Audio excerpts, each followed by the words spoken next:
Good morning. Okay. Good morning, boys and girls. Good morning. Or say good morning, boy and girls. Good morning, church. Good morning. It is now story time. Do you love stories? Yes. Well, I am not going to tell you a story. I'm going to read to you a story, all right? So you're going to listen carefully because guess what? I have a gift. Yes. All right? So let's go. This story is entitled Minimizing Milton. What's the topic? Minimize Milton. All right. Minimizing Milton. All right. Okay. Now, if you are wondering what that long word means, let me tell you right away. To minimize means to make things seem smaller. So to minimize means to make things seem Smaller. very good. You're learning. And that's just what Milton did all the time. Do you like to make people feel small? No, that's not nice. Not about the things he did, of course. These he magnifies to the limit. So if minimizing means to make it smaller, what do you think magnify means? To make it Bigger. Clap her.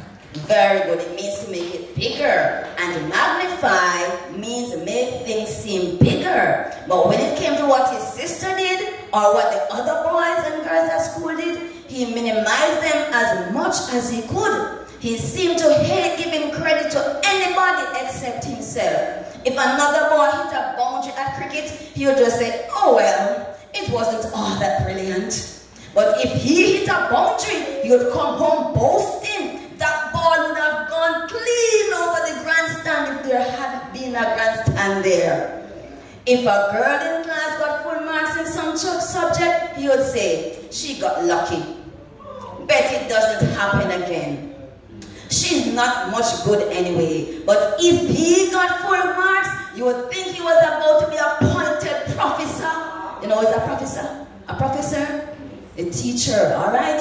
It was always the same, magnifying what he did, minimizing what everybody else did. One day, his father picked up a drawing that was lying on the living room table. Who drew this? He asked.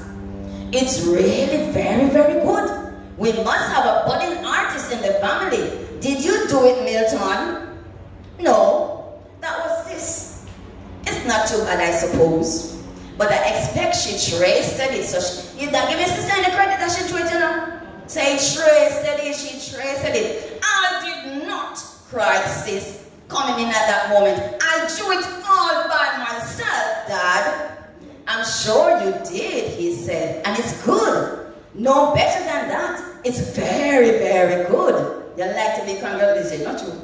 You like when people say other things nice, not you? Yes, man, all of us, don't you, church? Yes, man. Keep it up. One day you may become a famous artist. Her, a famous artist, scoffed Milton. You must be joking. Now look here, Milton, said his father. I'm getting tired of the way you minimize everything that other people do. But I don't, said Milton. Oh, yes, you do, said father. Just listen to yourself for a few minutes and see if I'm not right.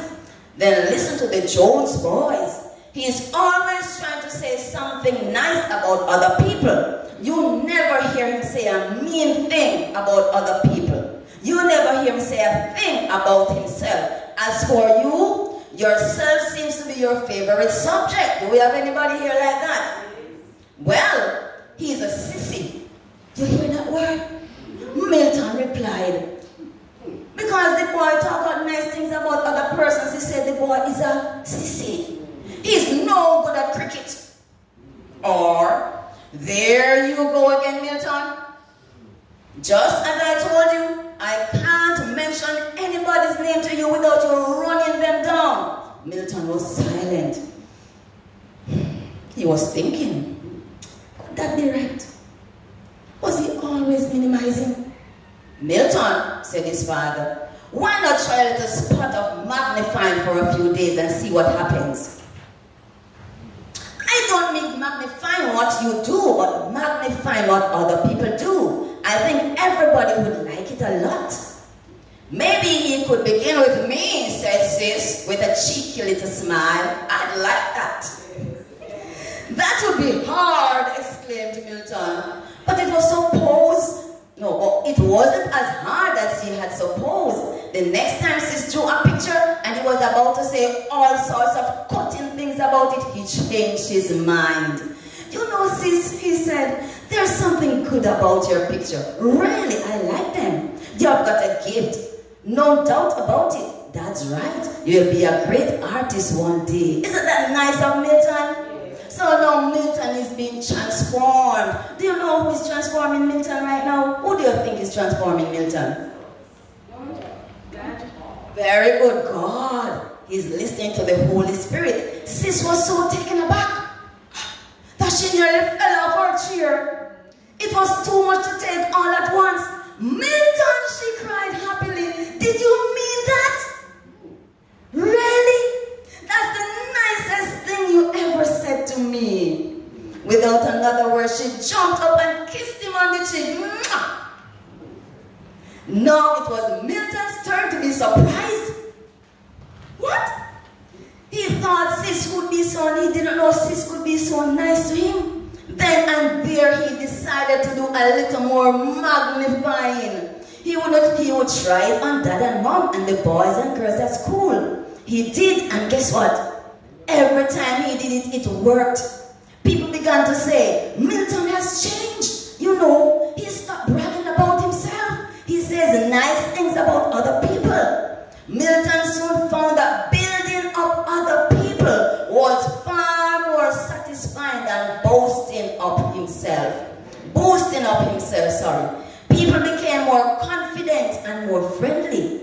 Of course, lots of adults still need to learn the lesson that his father taught Milton that day. They go around minimizing other people, not your church, especially behind their backs. They get themselves tied up in all kinds of tangles, all to make themselves look big. Thanks to his dad, Milton can pick off at 100 pace. He tells them, stop your minimizing, start magnifying right away. Did you enjoy the story?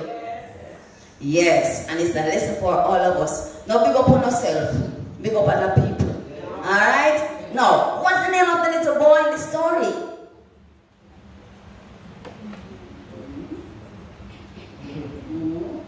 Milton. Alright, so she is the winner of my gift. So the little boy's name is Milton. Alright, and I have the gift in my bag, so you'll get it after church, okay? Put your hands together for the children.